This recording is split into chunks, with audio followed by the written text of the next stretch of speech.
Welcome back to my channel. This one it's all in the planning. So on the downwind leg you'll get clearance from ATC, which will tell you what number you are in the approach, so number 1 and number 2, etc. Then you can start your pre-flight checks, so brakes, undercarriage mixture, fuel, carb on, radios, engine T's and C's, direction indicator against the gyro, and then altimeter stable and trimmed at 1,000 feet for the circuit. You then need to start thinking already about when you're going to make the turn onto the base leg, and you want to think about being 45 degrees from the end of the runway through the rear window, but also things like noise abatement. So at Harden you need to turn between the two large villages which are just to the left of the runway. So we start the turn onto the base leg. Again, this is all in the planning. So 30-degree turn onto base. Keep your eye on where the runway is.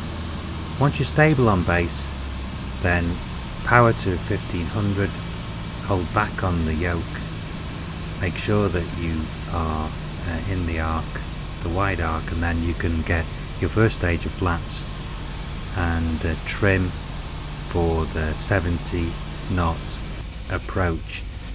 And again, trim is the second key thing. So if you don't trim the aircraft, then you'll be doing too much work, far too many interventions. Once you trim, second stage of flaps, keep the power at 1500, keep your mind on the approach, looking outside the aircraft for any other aircraft in the vicinity that might be a danger, and then you want to start your turn onto final early enough so that you can do a 15-degree turn. Don't forget you're already in a descent. Line up on the runway, aviate first. So once you're stable on the runway, then you can start to think about the last stage of flaps and checking in with ATC to report final.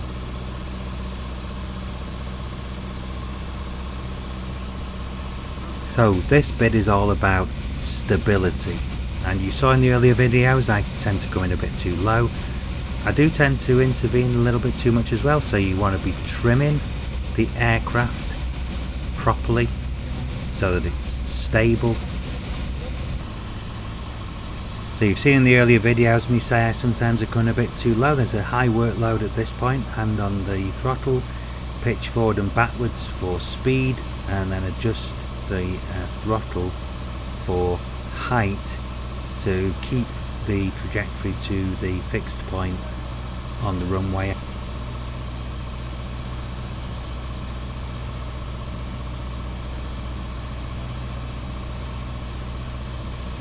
As you come over the hatch lines, power to 0, and move your eyes a little bit up the runway, otherwise you won't be able to judge as the ground approaches.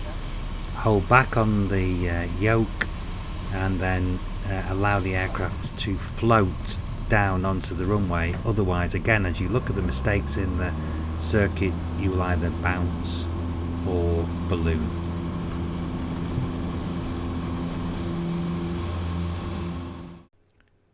So once you're down on the runway, if there's a slight crosswind, as in this case, we want the yoke just a little bit to the left, so the ailerons and the yoke into the wind, just to hold the wing down, and balance that with the rudder. And then don't be too harsh on the brakes, they only need a slight touch to slow the aircraft down and bring it to a speed where you can maneuver.